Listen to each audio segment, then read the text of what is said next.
भारत के लोग जब एसएमएस करते हैं कि हैप्पी क्रिसमस, तो मेरे दिल के छाले में दर्द हो रहा होता है। आप सबको सूचना दे रहा हूं, मैं गौरव के साथ सूचना दे रहा हूं, चुटकुलों की कौम बना के छोड़ दिया हमने सिखों को। यह बलिदानों की बड़ी शिलालेख वाली कौम थी।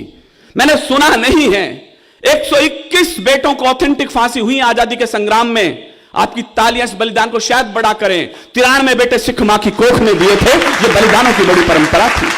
मैंने सुना नहीं इतिहास के अंदर कि ऐसा हुआ हो। यह कौम शीश देकर जन्मी, यह कौम शीश की दानी है। यह 7 दिन पंजाब में शोक का सप्ताह माना जाता है। धरती पे सोते हैं लोग।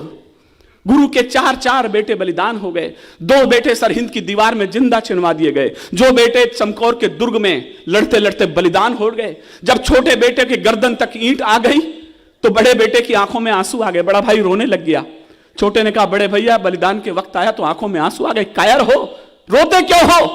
जो बलिदान छोटे बेटे ने बोलते समय कहा, बड़े बेटे ने जवाब दिया, मेरे रोंगटे खड़े हैं। उसने कहा, छोटे इसलिए नहीं रोता कि बलिदान का वक्त आ गया, रोता इसलिए हूं कि इस दुनिया में आया पहले मैं था और जा तू रहा है। वाह वाह। बचपन में कभी भगवा ध्वज के सामने नमस्ते सदा वत्सले बोलते समय हमने ये श्लोक बोलते समय गीत पढ़ा था।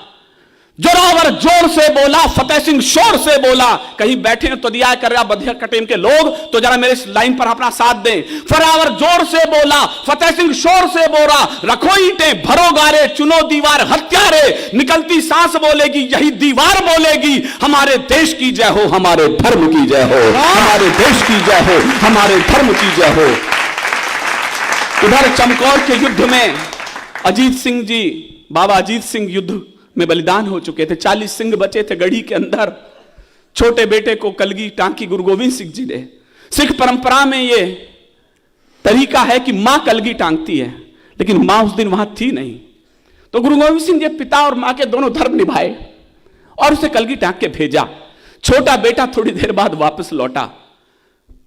गुरु समझ गए कि शायद डर गया है। कहले कैसे आए?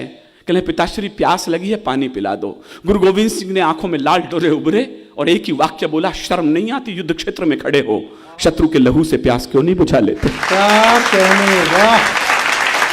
हम बड़ी बलिदानी हैं। जब जब हम पर संकट आए, इस पगड़ी ने बलिदान दिया। गुरुओं ने मस्तक चढ़ा दिए, अपने प्राणों का दान दिया। कुछ को आरे से चिनवाया, कुछ थे रुई से जलवाए, कुछ सूली ऊपर टांक दिए, कुछ दीवारों में चिनवाए।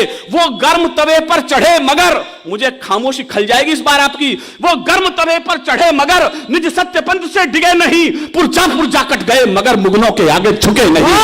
पुरजा पुरजा कट गए मगर मुगलों के आगे झुके नहीं। पुरजा पुरजा कट गए मगर मुगलों के आगे झुके नहीं।